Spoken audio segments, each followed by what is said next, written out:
This capability review is being conducted to ensure U.S. military aid aligns with our defense priorities. We see this as a common sense, pragmatic step towards having a framework to evaluate what munitions are sent and where. Воно є болючим і на фоні тих масових ракетних терористичних атак, які Росія вчиняє проти України, проти мирних населених пунктів і громадян України, які гинуть майже щодня від таких терористичних атак. Les États-Unis ont annoncé la suspension de la livraison de certaines armes à l'Ukraine. Et pour justifier cette décision, ils ont dit s'inquiéter pour leur propre stock de munitions. L'Ukraine craint qu'une telle pause ouvre la voie à une intensification de l'agression russe. La Russie a déjà augmenté ses attaques aériennes au cours du dernier mois.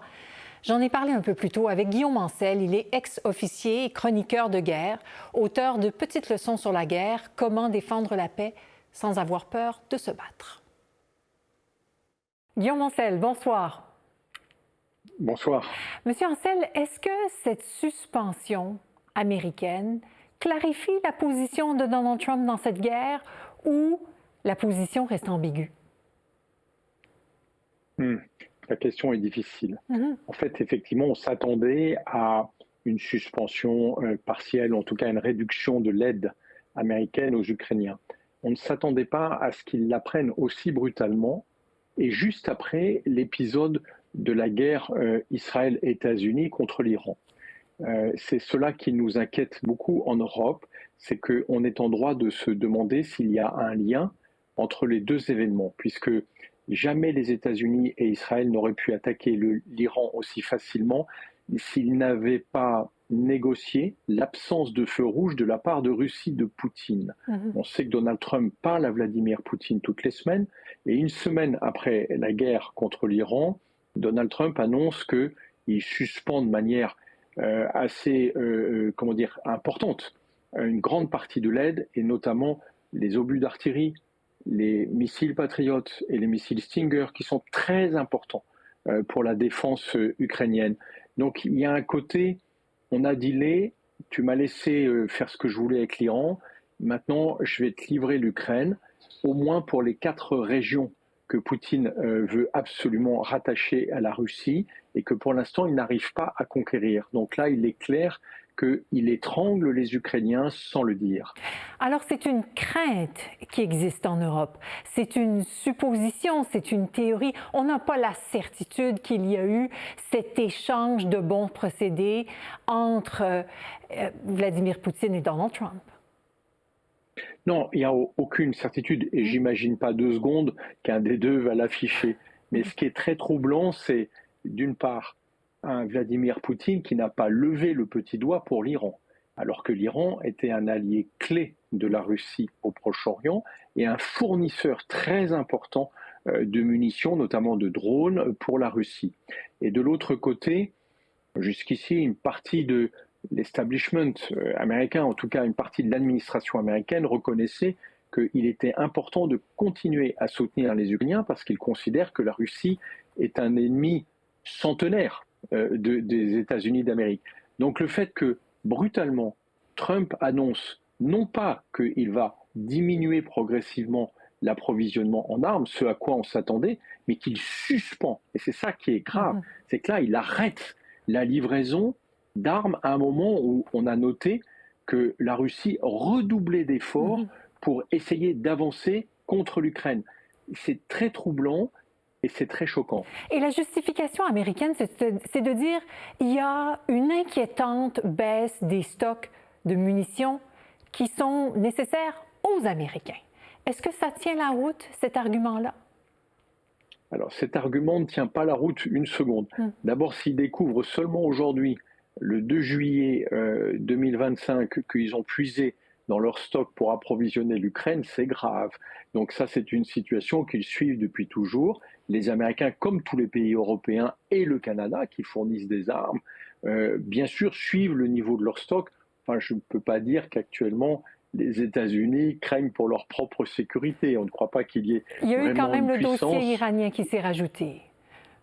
Oui, mais l'Iran est totalement fragilisé, est incapable de mener la moindre action contre les États-Unis. Donc à ce stade, il n'y a aucune menace sérieuse contre les États-Unis. D'autre part, les États-Unis ont fourni beaucoup de munitions à Israël, certes pour conduire l'opération en Iran, mais aussi pour continuer à bombarder au quotidien la bande de Gaza, dans laquelle, je le rappelle, il n'y a plus aucune cible militaire. Donc c'est assez surprenant de sortir comme justification que le niveau de leur stock serait bas. Normalement, ce sont des choses qui s'anticipent des mois à l'avance parce qu'ils connaissent leur consommation sur le sujet. Non, je pense que c'est vraiment une oukase du président Donald Trump qui dit d'un seul coup, maintenant, vous stoppez l'approvisionnement des Ukrainiens. Comme toujours, c'est une décision très brutale avec un fait étonnant. C'est que Donald Trump ne l'a pas annoncé en premier sur son réseau Social Truth, comme il fait d'habitude, ce qui montre qu'il essaye de traiter ça à bas niveau de bruit, comme si ce n'était pas lui qui avait pris la décision, mais les militaires américains qui doutent de leur possibilité de continuer à approvisionner, comme si c'était un sujet technique, alors qu'évidemment il s'agit d'un sujet politique. Et pourquoi, à votre avis, pourquoi il essaie de faire profil bas dans cette décision-là? Parce que c'est controversé, justement, ce cadeau apparent à Vladimir Poutine?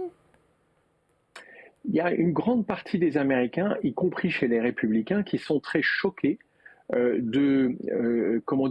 la grande indulgence dont fait preuve Donald Trump avec Vladimir Poutine. On se souvient que depuis son arrivée au pouvoir, il nous annonce qu'il va y avoir un cessez-le-feu et qu'il va stopper la guerre en Ukraine. Or, en 24 heures. Il impose en 24 heures. À l'époque, c'était en 24 heures, puis après en 100 jours. Puis bon. Mais en fait, ce qu'on voit bien depuis le début, c'est qu'il n'impose de contraintes qu'à l'Ukraine. Alors que c'est l'Ukraine qui est la victime de cette guerre. Ce n'est pas l'Ukraine qui a déclenché la guerre contre la Russie, qui est 5 fois plus vaste qu'elle. Donc il y a quelque chose de très troublant dans l'attitude de Donald Trump, et il sait lui-même qu'une partie de son électorat est assez défavorable au fait que lui-même soit favorable à la Russie de Poutine. La Russie de Poutine est l'héritière de l'URSS, qui a quand même été l'ennemi séculaire des États-Unis. Et donc c'est choquant pour une partie de l'électorat américain, et je sais que, de sources sûres, une partie de la haute administration militaire américaine est très choquée de ce que Trump les oblige à faire. On se souvient de cet épisode lamentable dans la région de Koursk où Donald Trump avait imposé qu'on stoppe l'accès aux renseignements américains des Ukrainiens. Donc ils avaient obligé de se replier à toute vitesse. Et maintenant, il suspend la livraison d'armes comme les Patriotes étant le seul système capable d'intercepter des missiles balistiques auxquels sont soumis les Ukrainiens toutes les nuits. Donc c'est très choquant pour eux de se dire que en fait, Trump va juste les empêcher de se défendre. Et là, l'Ukraine dit on pourrait peut-être en louer, on pourrait peut-être en emprunter. Est-ce que c'est une solution?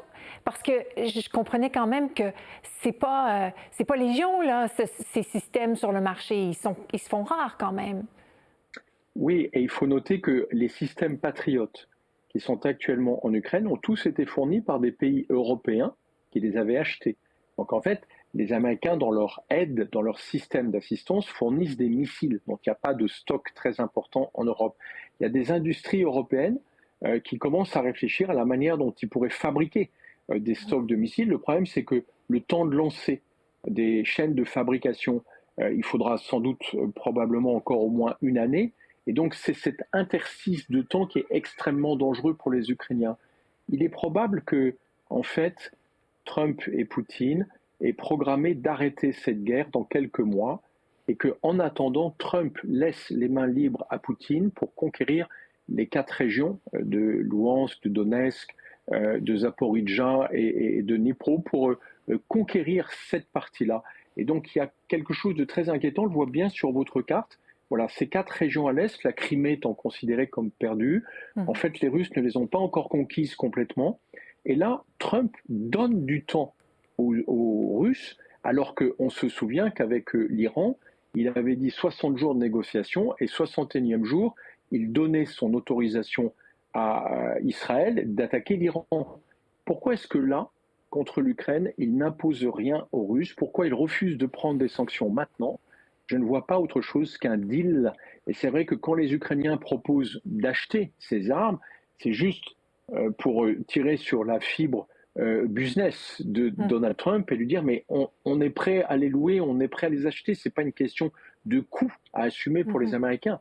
Ces armes sont cruciales pour la défense des Ukrainiens et c'est très choquant que Trump en plus mente au monde entier en disant que c'est un problème de stock des États-Unis, alors que c'est un sujet de politique by Donald Trump. Votre position à propos de Donald Trump est très claire, Guillaume Ancel. En quelques secondes, j'aimerais vous emmener sur le terrain d'Emmanuel Macron en France, parce qu'il a parlé pour la première fois à Vladimir Poutine depuis septembre 2022. Bon, il était évidemment question du dossier iranien, dossier nucléaire iranien, mais c'est sûr que la discussion a aussi porté sur le dossier de l'Ukraine. Qu'est-ce que vous en retenez sur le dossier de l'Ukraine, que le cessez-le-feu, c'est pas pour demain matin? Ah oui, très clairement. Et d'ailleurs, l'entourage du président français Emmanuel Macron l'a reconnu. Il n'y a pas de perspective à court terme de cessez-le-feu parce que clairement, Poutine estime qu'il a toute latitude pour continuer sa guerre, au moins pour quelques mois.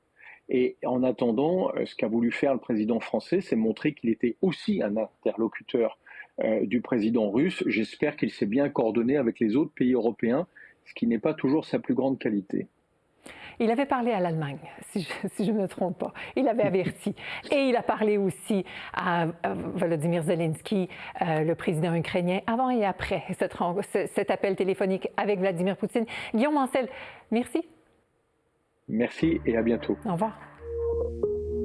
Pour voir nos émissions en entier, rendez-vous sur la chaîne Ici RDI.